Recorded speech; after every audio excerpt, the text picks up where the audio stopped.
Hi all, welcome to the Overcoming Odds podcast. Our guest today is someone that I've been wanting to get in contact with for, it's been years, I guess. He is a dear friend of mine that is a great speaker, community leader, a retired law enforcement officer, but more importantly, an author. Someone who has published his first book and working on his second one. Please welcome Joshua Banks. Thanks for having me. Thanks, man. Thanks for spending some time with us. Absolutely. Now, let me clarify. I didn't exactly retire on my own from law enforcement, but through one way or the other, I'm no longer doing that. But it was a good time. I had a lot of fun. That's phenomenal. Let's just dive right into it. Tell us a little about the book, why you started this, how does it relate to your bigger, vision and picture? What do you want to do with this?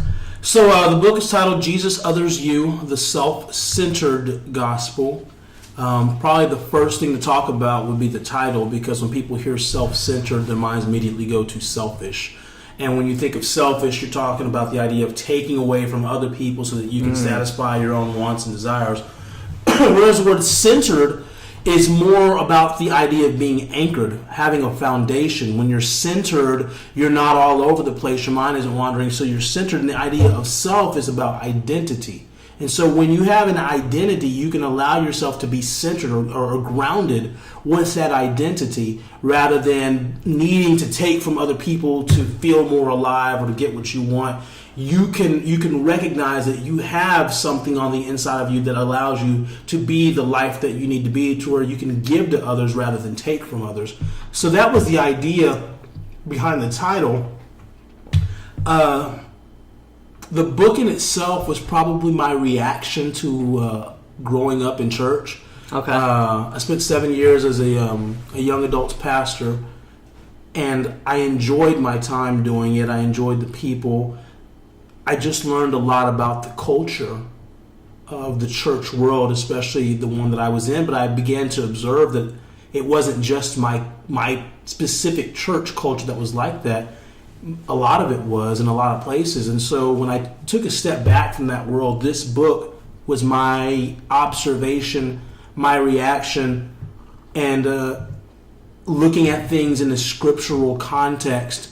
Was what we were doing as beneficial as we had advertised that it was, or was there a better way to do things than the way we had been doing it? And so when we grew up, Jesus, Others, You was the way that we grew up. That's how they taught us. Jesus first, others second, yourself last, because that's how you live a life of self-sacrifice and all that kind of thing. And it sounds good. You have your spirituality up number one, you think about the needs of others number two, and then you put yourself last. And it sounds good. Unless you're a doctor. Because let's say you're a doctor, you're going to medical school. Okay, you've got this high and lofty goal, your spirituality, that's first. And you can say that others would be your motivation for why you're doing things. But the reality of it is if you're in med school, Josh Banks wants you to spend all your time in med school thinking about yourself. Yep. Study, go to class, make yourself the best doctor you can be. You're in med school to be a doctor. I need you to be focused on what is it that you need to do in this season to make you the best version of you possible, because I might need you in the next couple of years, and I need you to be a doctor that's invested in yourself so that I can actually reap the benefits of your investment. So that was a lot of the thought process that went into the book. When did you first start to question that, as far as, you bring up a good point regarding religion, like God being first, then you put yourself, and then you put other things. When did you begin to understand that and say, okay, maybe, X, Y, and Z is not first. Right. How do I reverse this order? Was it throughout the time that you went to church and practiced, or was it right after? I observed a lot of things while I was engaged in things the way that I was. But the thing that, the thing that probably brought stuff to my attention the most was seeing how, for all the people that were signing off on what we were telling them, how many of them were actually seeing improvements in the quality of their life. So you sell this product, and I don't mean to say that to push anything down, but you sell this product of faith and spirituality to people, and you tell them that, okay, if you put this into your life, this is going to bring peace, this is going to bring happiness, this is going to bring joy, and the list goes on. The issue is that a lot of people, their lives weren't getting better. It's almost like they had switched addictions, and we just gave them something that was a little less destructive to be addicted to. I see. So you were an alcoholic or a crackhead or whatever, but now you've tossed all that because that's killing you, and now you go to church on Sunday. Yeah. And now you have these rituals that you engage in. And again, I'm not trying to take away from any of that stuff. I think it's important, it has its place, but it has to have its place in a broader scheme of something that actually improves the quality of your life. And if the quality of your life improves, then a result of that is that the quality of the lives affected by your life are going to be improved. And that wasn't something that was focused on as much as you need to come in, you need to get right, and you need to think about others first and quit being selfish. Right. Getting better in life is a process. And it doesn't happen overnight. It doesn't happen overnight. And if you've ever dealt with any recovering drug addicts, there's a lot of time that they have to invest in paying attention to themselves, so that they know that they're not putting themselves in a position for failure or whatever. There's a lot of introspection that has to happen. You have to know what your own triggers are. You have to spend a lot of time with yourself to figure out what makes me more susceptible or less susceptible. Like, you have to really learn yourself just to get out of that addictive lifestyle. Exactly. Because if you don't, then you'll find yourself putting yourself in positions to make those things happen again. And if that be the case for people going out of AA or NA, why would we not think that the same thing would apply to any level of spirituality, to where you lived your life one way before, now you're going to switch and come to a different way of living, but it's not like you forgot what life was like before you switched over. So you have to take a time to let somebody kind of understand, like, who am I? What's going on inside of me? How does that all fit in the context of this belief system that I have? And I really wanted to target on that because I saw too many people feeling lost. Like, it was just another activity. It was just another fix. It was just another addiction. But just like any other drug, you get high, but that high doesn't ever last, and it's not fulfilling. Do you think it's partially because religion is forced upon people sometimes? So, like, for me, for example, when I was younger, I used to believe in God. Right. I was probably 9 or 10 years old. And then around that time, I think 10 or 11, that's when I stopped. And the reason why I stopped was because first, I was forced into it. I was forced into it by my sister and everyone else around me. And also, I was at a time where I didn't have answers. I was living in an orphanage with, like, zero hope of making it out to a better future. So that's when I made the decision on my own to believe in a different system, and more so myself and just my own abilities for what I can create. Do you think a lot of the problems that people face is because they're forced into a practice which may or may not benefit them? I think that's part of it. It's always difficult to love something that's forced on you. So I definitely think that is a part of it. I think I wouldn't say a bigger issue, but another element of that is the message that's being taught to people. Because you go to 50 different churches, and you're going to have 50 different messages and 50 different versions of the same story. Yeah. And so there becomes a lot of confusion in that. You can grow up in some areas where, God hates you and he's looking for reasons to kill you, and the only reason why he didn't kill you is because Jesus came and forced him to not kill you. And you have that version. You have another version where, God is all about love. It doesn't matter what you do. Everything's okay. You've got that version. You've got so many varying versions of the story that a lot of people honestly just get confused and they give up, because the people that you go to get answers don't really seem to have answers, because somebody else will have an answer that contradicts the last answer that you were being told. So I think that there's value in understanding what you as the individual bring to the table, because unless you see value in yourself, then it's very difficult to see value in the rest of the world, or the value that you give to the rest of the world Absolutely. is not sincere, because you're trying to get something or project something out there that you don't have internally to begin with. Mm-hmm. And so now you're I actually mentioned this in the book, where you're making charges on an account. Like your love is like a credit card, that when it comes time to actually pay that, you don't really have the substance to give that. So you're just going out there and just making these little false assumptions. And my own personal journey, and again, I'm very much a Christian, but I'm very much a Christian in a very non-traditional sense, because I look at things in a different perspective. When Jesus spoke to people, he was real big on emphasizing the people. He came to a group of people and said, the kingdom of heaven is within you.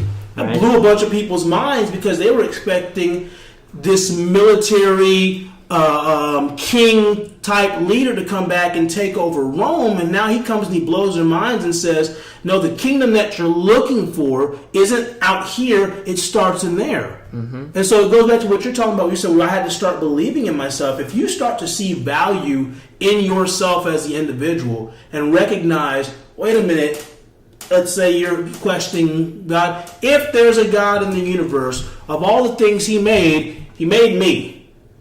Yeah. I'll start right there. I know he made me. Mm-hmm. So let's start here. I've got something to give back to this world, and I can build that up. Mm-hmm. And we have to teach people that we are creative beings. No matter what your spiritual backing is, we are designed to create. Right. Through our words, through our actions. That's just what we do. And when we're not taught that as the primary focal point of our lives, then we create regardless, but we create irresponsibly. Yeah. If I don't know that my words are literally creating something, every time I speak something, I'm saying a bunch of stuff, and I'm creating this world, but I'm doing it irresponsibly. Mm-hmm. We talk about bastard children, where some guy's going out and making a bunch of kids irresponsibly. How many bastard worlds have we created because we've never taken responsibility for our words? Oh, absolutely. Absolutely. How does this relate to the bigger picture? What is the bigger picture? Like, who are you trying to be? How does religion and your beliefs, how do they align with where you see yourself? That's a good question. I heard a definition of religion once, that religion requires repeat paying customers. And it's a system that requires these repeat paying customers. So for me, I've kind of distanced myself from the idea of just being religious. And I'm also not in the place where I'm like, oh, I'm just spiritual. Because a lot of people say that, and it's such an abstract term that means a million things to a million people. I see myself first and foremost as a Christian, but what that means to me is that God chose to have relationship with this world, and God desires to continuously have relationship with this world, and He has many mechanisms and ways of doing that, but His primary method of touching and having relationship through this world is through those that bear His image. And so I see my life as an extension of what I was given to begin with. Like you said, you recognize you got something inside, so you got something to build on. Yeah. It is my job to, number one, recognize that I am a creator, because I'm made in the image and likeness of a creator. And so in Genesis, God gives mankind 2 laws. He tells them about the tree. He says, don't eat, blah, blah. But He gives them 2 instructions when He first makes man. He says, be fruitful and multiply, and have dominion. That's the first thing He ever told man that He wanted to do. First thing He was concerned about. You be fruitful, you multiply, you have dominion. So when we're talking about what does it mean to be fruitful, that means that I, as an individual, need to produce fruit. Yes. Positive fruit. stuff that's life-giving. Because every fruit that comes has a seed inside of it, and that fruit can be used for sustenance and to multiply. And so be fruitful, give life, and multiply. So continue to multiply your life-giving attributes, and then have dominion. Dominion isn't necessarily about taking over by force, as much as it is influencing a domain. If you go into a certain king's place that's under a certain king's dominion, you should be able to know that you're in American territory because there's a change in the culture. You should be able to know that you're in German territory, whatever, because there's a change in the culture. And so the idea is recognize that I am a creator. My life will produce fruit, either good or bad. That fruit is going to multiply, but my job is to multiply that fruit. You see what I'm saying? My job is to multiply that fruit. Be fruitful yourself, multiply, teach somebody else how to do it. And when you teach somebody else how to do it, and they teach somebody else how to do it, and they teach somebody else how to do it, what you do is you begin to influence a culture. And that's where dominion comes from. It's not a forced dominion. I don't have to come in and put a gun in your head and make you do something. Not, right? And that's the problem with religion as it's been historically.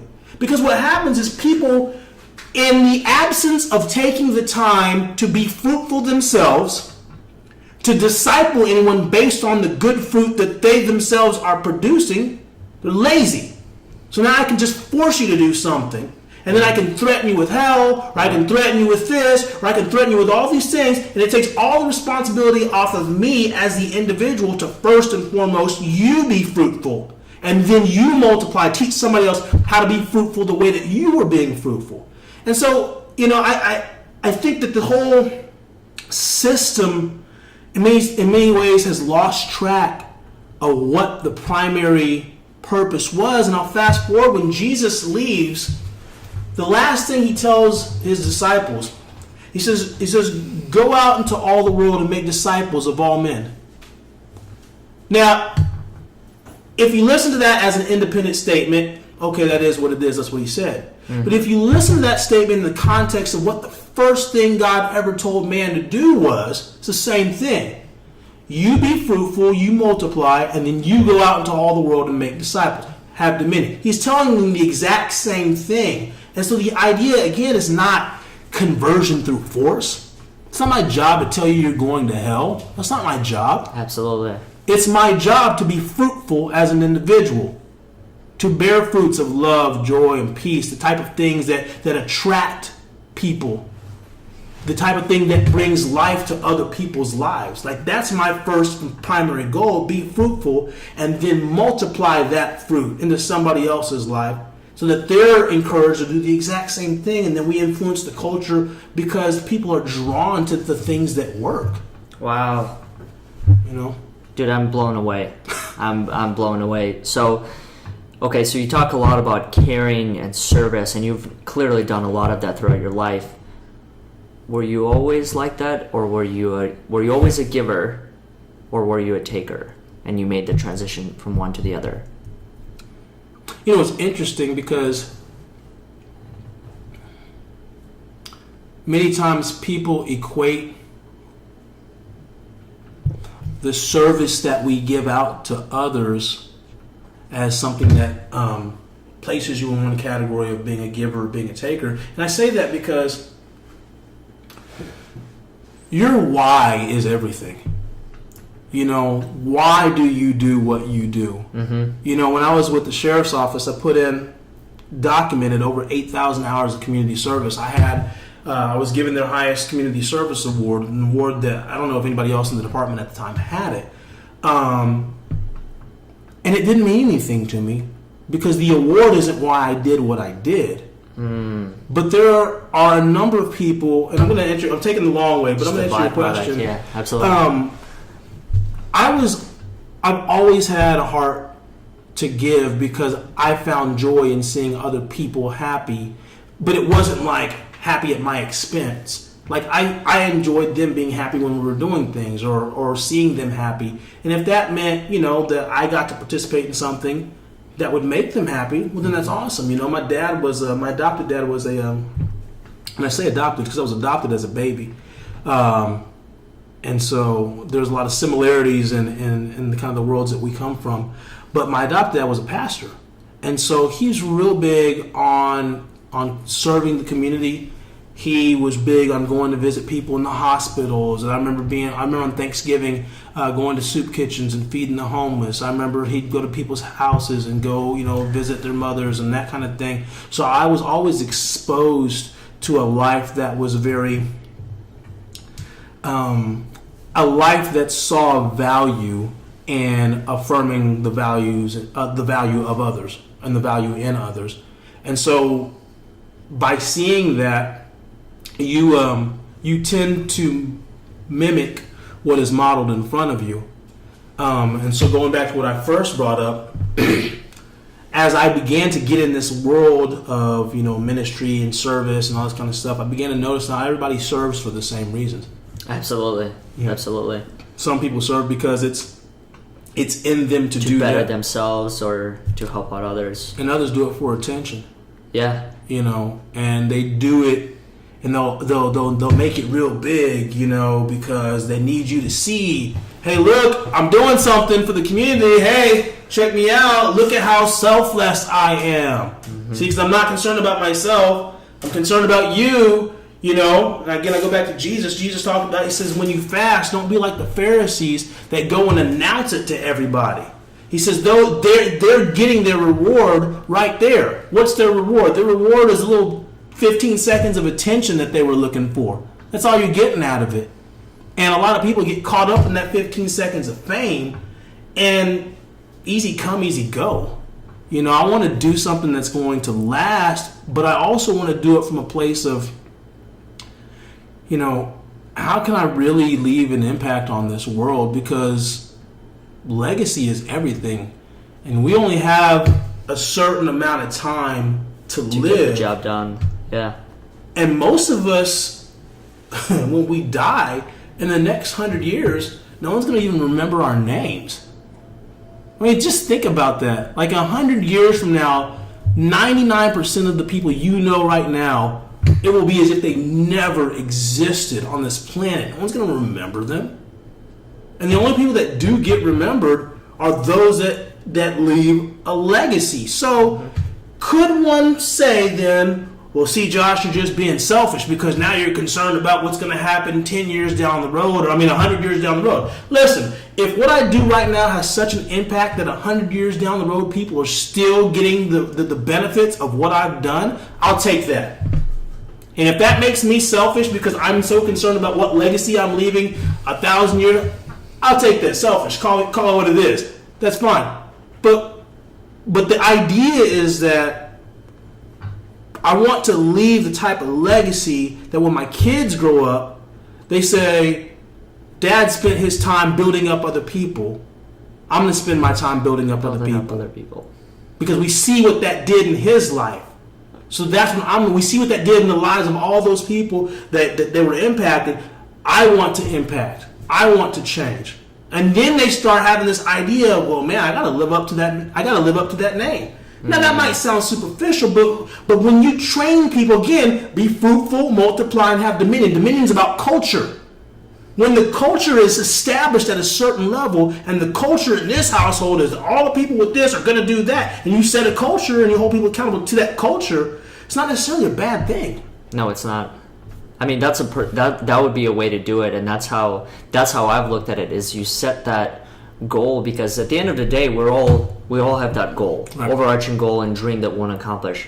So why not, in a way, build that foundation through your family? Yeah. So that once, whether it's through adoption or birth or whatever, once you do have those kids of your own, then they can look up to it and say, oh, okay, the goal is already there. Mm-hmm. In a way, you're giving them the why, mm-hmm. or part of a why, and then from there, they just have to structure the how. Mm-hmm. There's a big conversation on mimetic theory, Dr. Rene Girard, and he talked about how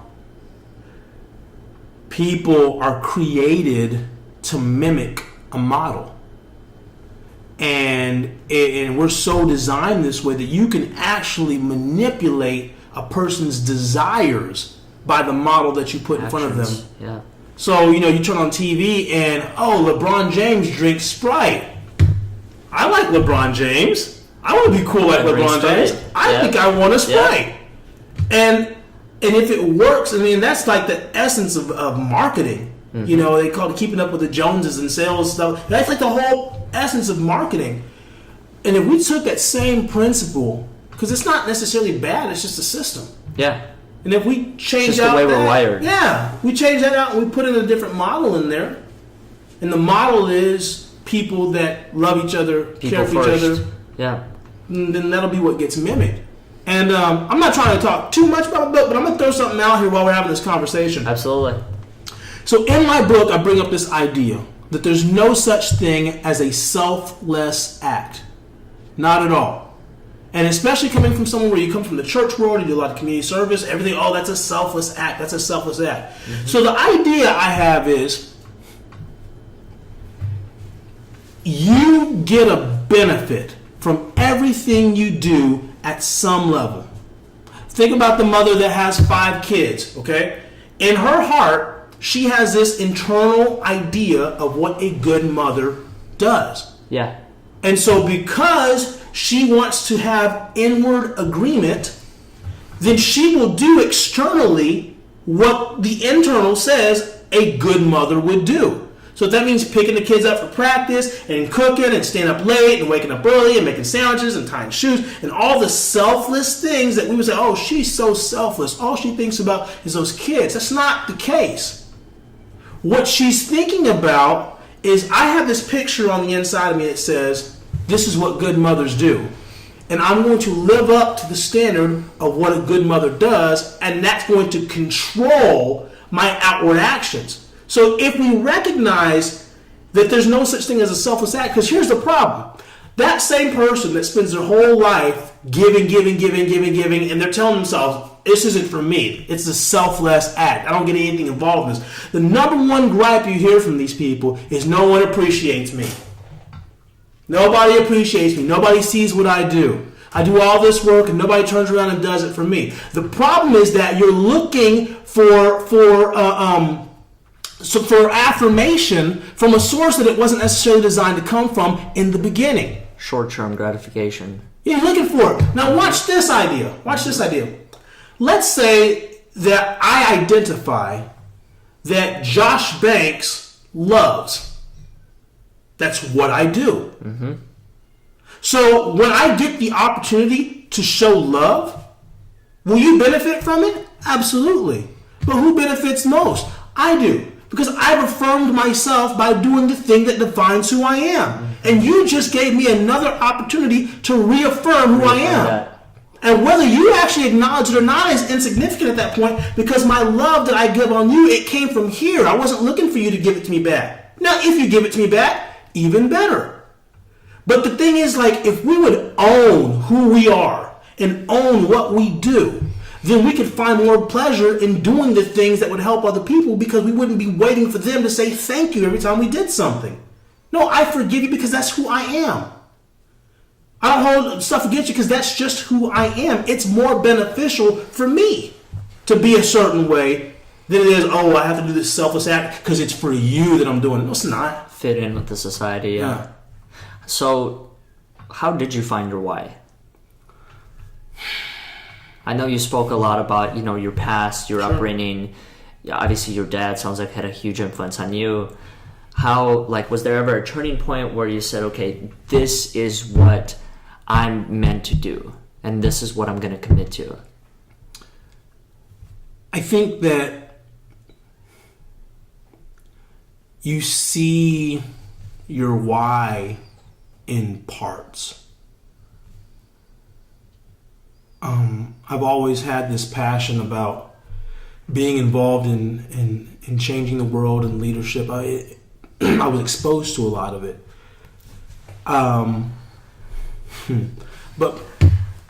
I would see myself... Are there certain steps that people can take that are searching for their why and their purpose as far as that would help them figure that out. Sure. Like there's certain, because this as well, like reflection steps. Okay, right. You may start off by simply journaling. Yeah. All the experiences, figuring out those bigger picture yeah. moments, but then how do you transform that into a more concrete how for where you want to get to? So here's one of my things, and as you're talking, I'm thinking about it.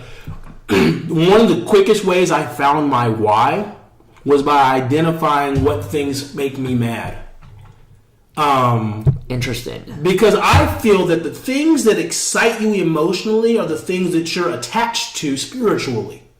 Okay. So if there's something that you constantly... So for me, it was the type of leaders that would abuse people. I saw that a bunch.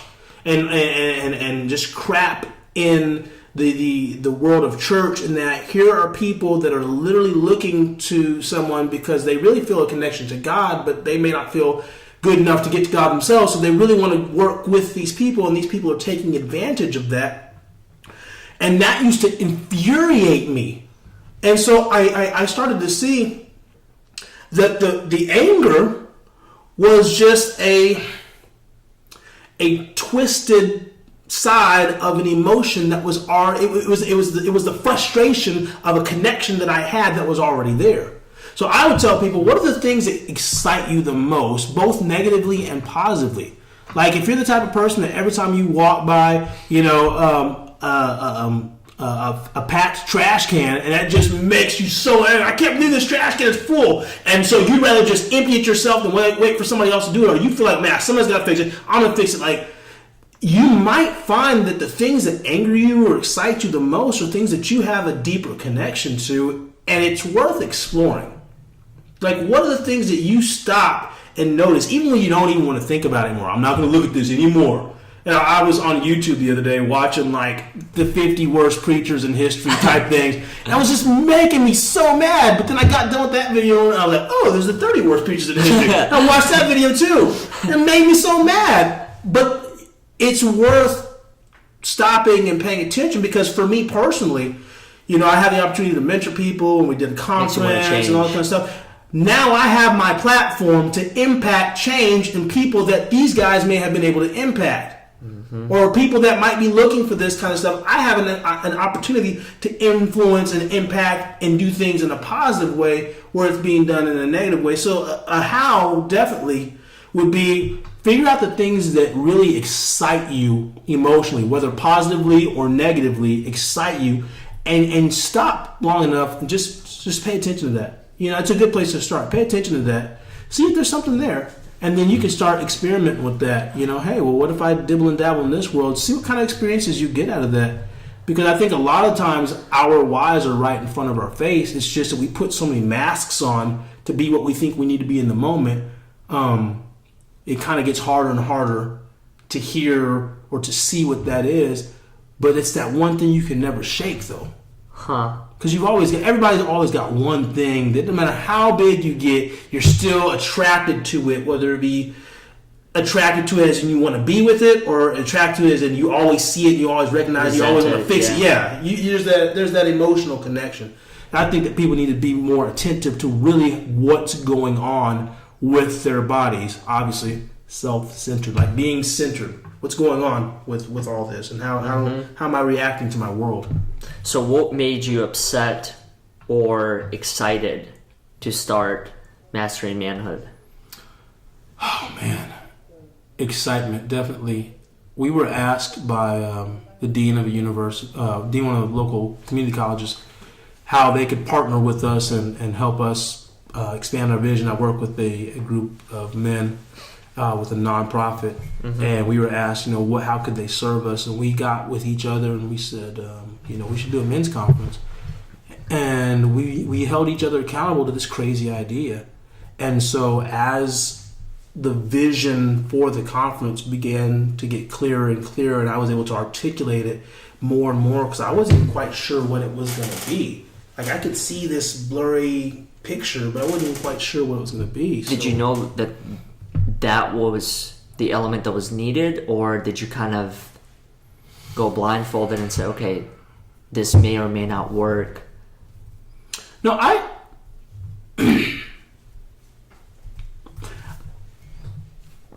I felt like it was going to work from the get-go, and here's the why. So many times, people allow their differences to keep them from working together. It's one of the observations I saw in the church world is that we, if you were of a different denomination, we may or may not, work with you because we don't agree on everything. But everyone also acknowledges that there are problems that impact all of us. And so the approach that we had with the conference was, let's just get together on a foundation of truth, a foundation of love, a foundation of community. And let's just stop. Here's what we're going to do. And that's what we're going to get together on. I had Christians there. I had the Nation of Islam there. I had atheists there. I had straight guys there. I had gay guys there. It was just men. We're men. That's what we're doing. We're men. We're getting together. And we're going to bring speakers that are going to empower and strengthen men. And that was it. So I felt like that. I felt it was going to work. Because honestly, man, you look around at the world, people are getting tired of every little thing being just another thing to divide us. Yep. It's getting played out. And so we were able to present an idea that it's all right, cool, whatever. Let all that stuff. In fact, I'll tell you what was crazy about the whole thing. So, Charlottesville, where they had the big protests and stuff like that, and the people were fighting, the KKK and all that kind of stuff. And so when we established the date, like there's a lot of buzz in the nation because there's all these potential race war, and everyone's mad, and this, that, and the other. Black Lives Matter fighting against, the white supremacists and all that kind of stuff. Well, come to find out, the day of our conference, they were doing a rally, a protest rally in Austin. Like the white supremacist groups were meeting in Austin that same day. And so people are like, well, man, you think they're going to come protest your event? Are you going to say something about it? Because I found out that there were some other groups in Austin that were planning on going down there to be a counter protest to that. You guys going to partner up with them, blah, blah, blah? No, I'm not. I'm not going down there. I'm not going to pay them any attention. Why? We made an agreement that we're going to do this conference. The foundation is going to be on truth, community, and togetherness. If somebody else wants to do something on this side of town, that's their business. I'm not moved by that one thing. We're committed to what we were founded upon. That's all we're going to deal with. We didn't even talk about it. I never heard anything in the news that day. I guess it really happened. I don't know. But they never came and protested us, so we were all good. Wow. Yeah. Now, okay, so how does one master manhood? That's a great question. I've been thinking about that quite a bit. And the best I can conclude right now is that the first thing you have to do in your quest to master manhood is to recognize that it's a journey, it's not a destination. If you think that there's this level that you're going to hit and then, boom, I'm a man, you're wrong. In my experience with meeting a lot of people, a lot of guys, they get to a certain point in their life, and because I'm accomplished, well, look, I've made it. But life will force you to continue to grow, and I think the best thing you can do is recognize this is something I'm going to be working on the rest of my life. And so I think the first thing you can do in the idea of mastering manhood is to commit yourself to the journey. I know this is never going to end, but as long as I have breath in my lungs, I'm going to be a better man tomorrow than I was today. And I'm going to get around people that are better than me and have more experience than I do, or can stretch me and can pull me, that can hold me accountable, that can make me a man of integrity, that can make me live up to my word when I speak my word, that we can reintroduce what it means to have honor in our society. I had a conversation with a guy the other night who is a political consultant. I asked him the question, how do we restore integrity to politics? And he kind of looked at me and chuckled and kind of did that exact same thing that you did. But think about that, because when you talk about politics to kids, oh, look at President such and such. Oh, look at Senator such and such. Like, you idolize these people. Or they do it with sports figures. Ooh, look at such and such. And then come to find out, oh, he raped this person. Everyone's freaking out about in Hollywood. Oh my gosh, who'd have thought that these people were raping each other? Blah, blah, blah. It's because the people that we've made examples were people that were putting on fronts to begin with. We didn't know them. Where are the men that say, what I say is what I'm going to do? And I'm going to surround myself with men that will hold me accountable to that. And on top of that, I'm going to surround myself with men that I can be vulnerable and weak in front of, because the other thing that's killing men is this false sense of quote-unquote masculinity. Yep. I have to be strong. Men don't cry. Blah blah blah blah blah blah blah. And so these same guys. It's funny, when I worked in law enforcement. Oh man, everybody cries in jail. Men talk in jail, and they try to act hard. They do, but everybody cries in jail. You know, and there's this whole fake facade that people are trying to hold up. It needs to crumble. The sooner the better. The more we start realizing that the people that we put on TV in front of us aren't really the heroes that we need to be looking up to all the time. The more that we recognize that Mike's, what they call it, the six feet of influence, or six square inches of influence, the sphere of influence. The people that I can touch, that's who I'm called to touch. That's it. So I'm called to touch people I can touch. So my kids, the people I have influence over, I have influence in their life. That's my first place to start. First point of contact. Yeah. But the first thing, again, going back, is I have to be centered in who I am in my image. And if I'm fighting all my life trying to figure out what does it mean to be a man, blah, blah, blah. Here's what I tell guys all the time. If you don't know what it means to be a man, find somebody that looks like what you think is a man and get to know them just a little bit better. It's a start. It's better than just sitting there by yourself. Oh, absolutely. It's a start. Absolutely.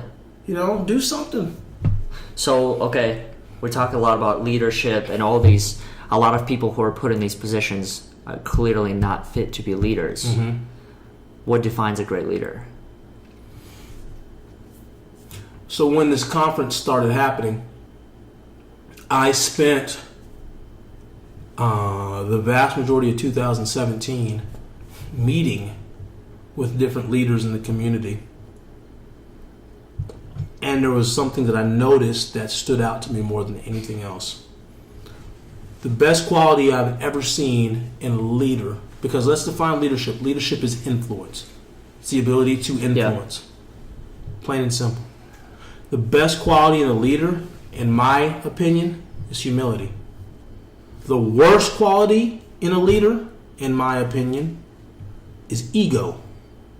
You want to destroy a company, you want to destroy a culture, put a bunch of people with ego in power. We start looking at what we got going on in here. You got a bunch of egos running stuff. You got a bunch of egos manipulating and controlling things. You look at the way the laws are developed, and so it's not like this stuff just happened yesterday. This stuff's been going that way for a long time. And what is it? Those that are built on their ego have to protect their ego. But a great leader, and I've got the opportunity to meet a number of them. You know, I was sitting with Peter, and he and I were talking, and you know, Peter's a rock star. And I said, you know what's most interesting to me about you? He's like, what's that? I said, you have no ego. I was like, and he looked at me like, well, duh. And then I started noticing, like, when I know when I'm in the presence of a great man, and I've met a couple of them in my lives that have been with presidents and been with world leaders and stuff like that, they have no need to prove anything to you. And so it doesn't intimidate them that you don't address them the right way. Their image isn't defined by you building up their ego. But then I know when I'm in the room with the person that wants to be that, but they're not quite there yet. Those are the guys that you have to, well, you got to call them by the title. You got to address them the right way, because they need you to reaffirm who they are. Because they don't really know. They're not really for sure. I'll never forget, I had a dude. It's funny, he ends up listening to this podcast. I'll never forget, I had this one dude I met with one time. And in the course of our conversation, he asks me, so did you look me up before you came here? I sat and I thought about that. All these people that I know and have met with, and you're the only person that's ever asked me that question. And in the grand scheme of things, probably one of the least significant, not insignificant, but in consideration of all the different people that I was meeting, if I were to rank them all, definitely not one of the top level leaders I was meeting, but you're the only one that took the time to ask me that question. Now, does that not mean that I shouldn't have looked people up? That's not the point. The point is that I noticed that these guys, that there are people that feel the need, and this men and women, doesn't make a difference, that whenever you feel the need to project something on somebody else, your projection that you're having to push out is usually a mask to cover up whatever insecurity you have going on the inside. And that's why good leaders can be humble.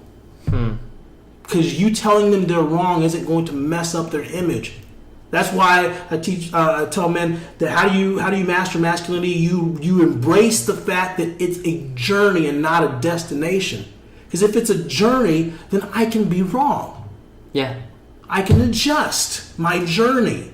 If it's a destination, once I think I get there, well, you can't tell me nothing because I've reached my point of masculinity. And you can't go beyond that. You know. So vulnerability, we obviously do that a lot through Friends of Peter, especially. So we have an understanding of how that works. But for those that do not, how do you become vulnerable? Do you go running outside and scream, I'm vulnerable, I'm vulnerable? What do you do? How do you dig deeper into yourself? Sure. To tell that story that you've been wanting to for however long? I think vulnerability is the Bible says that perfect love casts out all fear. So when I'm in a situation where I'm able to experience love, the fear and the apprehension that would normally keep me from exposing myself, it dissipates. And so that type of an environment is not the type of an environment that happens on the street. The kind of environment happens through relationship, an intimate relationship at that. So I think in terms of vulnerability, relationships are key. People you can trust, that you've watched, you've observed, people that don't have anything to really gain from you. That's why I love meeting up with guys that are a little bit more accomplished in life than I am, because maybe it gives me the satisfaction of this guy. And what does that mean exactly for you? Accomplished? Is it more obviously not a higher rank in a company, but just more experience overall, more money? It could be a combination of all of them. Relationships, yeah, it could be a combination of all of them. Because there's certain we all experience accomplishments in different arenas. Right. So you might have one guy who's solid on marriage. He's been married for 50 years, but he's not the richest man in the world. So he'd be a great guy to go to for relationship advice. Mm-hmm. He might be. It would at least be worth entertaining the conversation, because obviously he's got a track record of that. So for me, it's kind of different things, but really what I look for now is in terms of so I'll look at a guy and is he solid in his the way he carries himself, in his foundation. I definitely love talking to older guys that have kind of gone through, they're retired, they've been to the business world. I love the guys that have a lot of accomplishments and they've reached the pinnacle of their career and stuff like that, but the ones that you can still touch.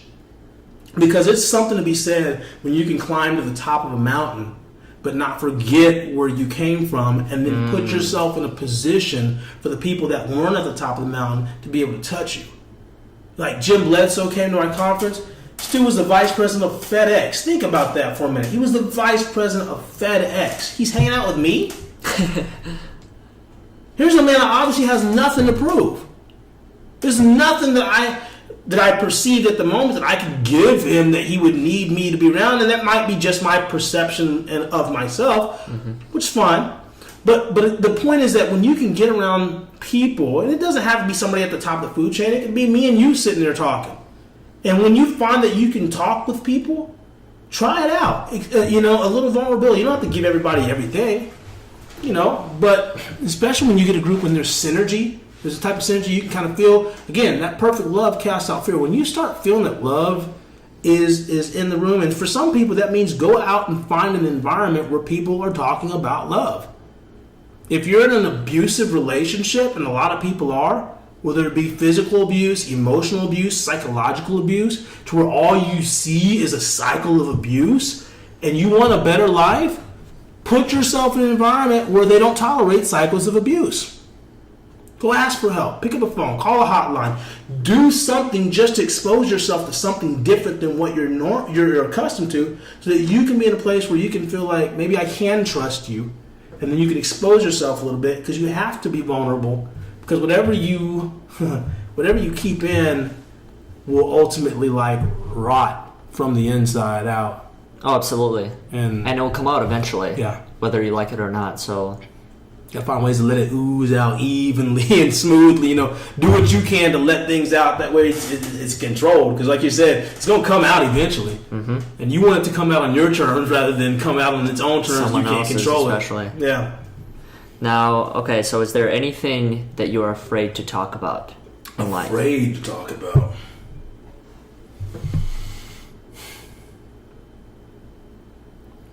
There are things I don't like talking about. I was married. I'm divorced. And what would the reasons behind that be? Is it just to not farther expose yourself, your personality, or is it to maybe not disrespect the other people? Or it's beyond this setting. Right. Think about like any other conversation you have with someone. Is there a subject, if they were to bring up, you would say, "I gotta pass on that"? Not really, and maybe there is, and I just haven't tapped it yet. But kind of backing up a little bit, it's never my intention to say anything that's going to disrespect or demean another individual. Mm-hmm. So that is one thing. But I think the hard part of anybody is when you have conversations that kind of expose you as not what you would like others to see in you. Mm-hmm. We all tend to put our best foot forward, and then when you have to have conversations where that other side of you is forced to the front, it's a little bit difficult. But because I'm in a lot of settings where I'm mentoring and teaching and things of that nature, I have found. Watch, I'm gonna give you something else deep. I'm sorry. You tell me to shut up if I need to. Keep going. So, I tell you I'm a Christian, and when I study Scripture, I used to study Scripture for how can I teach somebody something else, show them something real cool, whatever. Now I look at it for where do I see myself in this, okay? So there's a Scripture about Jesus, and it's a prophecy about the Messiah in Isaiah 53. And it says that he, being the Messiah, was wounded for our transgressions. He was bruised for our iniquities. It says the chastisement for our peace was upon him, and by his stripes we were healed. This is Isaiah 53. And most people talk about this is talking about Jesus. But just think about it from another perspective. What if it's talking about me? Because what if the wounds that I've gone through are for somebody else's mishaps? What if I was bruised for other people's transgressions, wounded for other people's iniquities? What if all the stuff I've been through, what if my scars are the reason that other people can experience happiness in life? And it's the fact that I've gone through it and lived through it that I can use my story to have somebody else not have to experience what I experienced, or they can help work their way through what they're experiencing because I lived through it. And so there's a part of me that realizes that it's my dark parts that when I kind of let them out, it lets other people know that it's okay to let their stuff out too, and I'm not by myself. I'm not going through this alone. And it gives them a way out. It gives them a way of escape. And so I'm not perfect at it. but I'm trying to get myself more and more in the habit of letting. Man, I'm gonna go back to scripture again. When Jesus comes back and it's in John, and he was dead, and Thomas says, and then Jesus comes back from dead, and the disciples are telling Thomas, hey, Jesus is back. And Thomas is like, whatever, I don't believe that until I see the nail scars in his hand, and I can put my hand on the scars, because he's dead, I saw him die. And so then Jesus comes in the room, and he shows up, and he says, hey, put your finger in the scars of my hand. And this is the thought. Your scars are what let people know that you're real. The fact that you can show people your scars is what lets them know that you're authentic. Because people that have no scars are hiding something, in my opinion. And so I get to the point where I'm trying to work towards not having these taboo subjects with myself. Because at some point, whatever I'm hiding could be the very thing that somebody else needs to hear. So it's, again, I'm not perfect at it. It's a process, but I think that way. Because I dealt with a lot of people that were I had a lot of leaders in front of me growing up that had issues, man. And they never dealt with them. And they never talked about them. And so when they boiled over to everybody else's world, now you got a mess to deal with. And it's not just the mess that you're dealing with. It's now all these other people that believe this one thing about you, or their lives were being impacted by. You got a whole just mess going on. How did that impact your life? Did you go this similar route when you were, becoming a leader on your own? Like, you had to keep certain things back, and then you said, okay, that's not the way to do it? You gotta, you don't put all your business out there, obviously. But what you also don't not do is isolate yourself to where you don't have people that you can confide in. Like, you have to be in a position to where you're always mentoring someone, but you're always being mentored by somebody. Like, if you don't put yourself in a position to where somebody can come and tell you, all right, dude, you're messing up, and you actually listen to that person, you're not going to grow. And so I think that's one of the big differences I saw is, like, authentic relationships with people that respect you for who you are, but they're not so caught up in your title to where they can't tell you about yourself. And I'm finding that more and more with different people that I'm purposely surrounding myself with, some that I feel like might be on my level, some a little bit, at a higher level, whatever. But the idea is you always want to be stretched. You always want to be pushed to grow, always. And so that's one of the things I try to do, and it's one of the things I saw other leaders not do, is that they didn't surround themselves with people that stretched them and called them on their own stuff. Because, we all going to do something stupid or say something stupid. But then you get to this point where can't nobody tell you that was stupid? Come on, man. Interesting. Final thoughts. So, what brings you the most joy in life? Joy in life. Besides writing this book. Writing the one that I'm working on now has actually been great for me. Can you give us a title? Can you give us some details on it? Sure. It's called The Doctrine of Synchronization. And so in this book, Jesus Others You, the Self-Centered Gospel, we talk about the idea of centeredness and what it means to be centered, and how your image can be grounded on something internal. Like, you can have like this solid place that you're at on the inside, and that can be where you express to the world, as opposed to putting up a front. That's the first book. Book number 2 is, okay, so if that's the idea, how do you get there? What does that look like practically? What does that mean? What kind of steps would a person take to get centered as an individual? And so we kind of talk about the formation of self. Where do you get who you are from? We talk about the difference between solitude and isolation. We get into like this whole mental dive about where does this thing of self come from, and how do we get it into a position where it benefits us and allows us to be centered, so that we can project to the world who we are, who we authentically are, in a way that benefits everybody. And it's funny because some people think, well, I'm just nasty, like I'm just mean, that's just who I am. That's not. That's your defense mechanism. Because most people really aren't nasty and mean. Most people get that way because they feel like that's the way to defend themselves from looking weak and vulnerable, which we talked about earlier. But anyways, that's the kind of stuff we get into in the next book. I guess I'll probably sell the two at some point as a pair, because one, the ideas are very complementary. Stepping stone to the other. Very different books. This is like going to be the easygoing, happy, I'm going to read this book. Oh, let's see what Josh is talking about. Thumb through it in an hour, be good.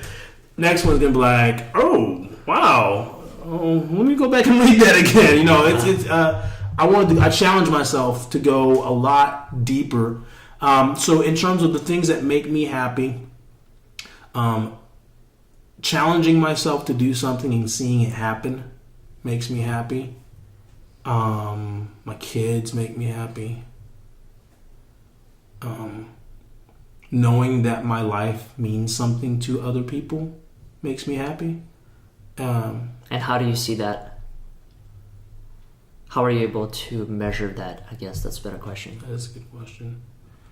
Sometimes it's big things, like the conference. That'll be a big thing. You know, you put this thing on, it starts in your mind, you make it, you know, you work, it manifests. People send you all kinds of messages about how awesome it was. The feedback is all great. Instead of doing it once a year, we need to be doing this 2 or 3 times a year. We want you to do this. Like, you get all that kind of stuff, and it's beautiful. But I think the thing that probably builds me up the most,